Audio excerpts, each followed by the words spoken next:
Hello everyone, good morning. দেখো আগের দিন ডিমার্ট থেকে নিয়ে এসেছিলাম চিনিটা, তো আমার ডিমার্টে শেষ হয়ে গেলো, আবার ঢেলে নিলাম। মানে এইভাবে আচার করে রাখলে কি হয়, নিতে সুবিধা হয়। এই যে আমার রেডি হয়ে গেছে, এরপর একটু চা বানিয়ে নেবো আর মেয়েকে একটু হরলিক্স বানিয়ে দিচ্ছি। চলো, আমার জল গরম রেডি হয়ে গেছে, মেয়েকে একটু হরলিক্স বানিয়ে দেবো। আর হরলিক্স দিয়েও দিলাম গ্লাসের মধ্যে, এরপর গরম জল দিয়ে দিলাম। তো মেয়ের হরলিক্স বানানো হয়ে গেছে, এই জন্য আমার একটু চা বানিয়ে নেবো। তো চলো, মেয়ে হরলিক্সটা খাকতো তখন। আর এইদিকে গিয়েছিলাম বাজারে গিয়েছিলাম অল্প চিংড়ি মাছ আনতে। আর এই একটু বড় বড় চিংড়ি নিয়ে এসেছি, আজকে পটল চিংড়ি বানাবো অনেক দিন পরে।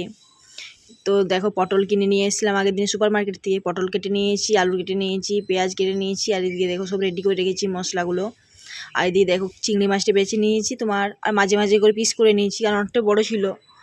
তো নুন হলুদ মাখিয়ে রেখেছি। এদিকে দেখো পেঁয়াজি করেছি, আজকে বড় মশাই আছে বাড়িতে।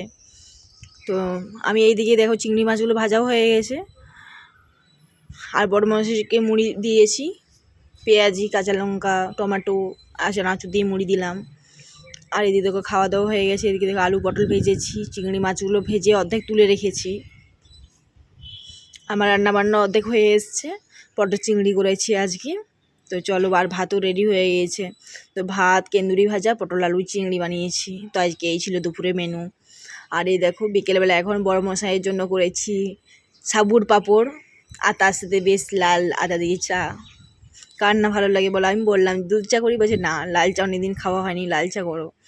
তো লাল চা বানালাম, বড়মশাই আমি দুজন মিলে বসে খাবো। এই একটা খুব সুবিধা হয়, বড়মশাই যেদিন ছুটি থাকে সেদিন দুজন মিলে খুব বিকেলবেলা আড্ডা দিয়ে বেশ বসে খাওয়া হয় চা, আর একসাথে ঘুরতে যাওয়া হয়। আজকেও চলে যাবো ইস্কনে, চাটা খেয়ে নিই দিয়ে যাবো ইস্কনে। তো ইস্কনে কোনো ভিডিও এলাও হয় না, আমরা যা তোমার দেখাতে পারি না। তো ইস্কন দিকে আমরা চলে এসেছি, এখন ডালের বড়া নিয়ে এসেছি। বরের ফেভারিট, যেদিন ছুটি থাকে সেদিনে আনতে হয়। তো আর এদিকে দেখো রাত্রে খাবার বানিয়েছিলাম ঘুগনি, আর পটল আলু তরকারি ছিল চিংড়ি মাছের। আর মেয়ের জন্য আলাদাভাবে তুলে রেখেছি যাতে ঝাড় না হয়, আর পেঁয়াজ অল্প কেটে রেখেছি। আর এদিকে রুটি আর ঘুগনি বানিয়েছিলাম। তো ভিডিওটা কেমন লাগলো অবশ্যই কমেন্ট করে জানিও। বাই, নেক্সট ব্লগে দেখা হচ্ছে। Bye bye.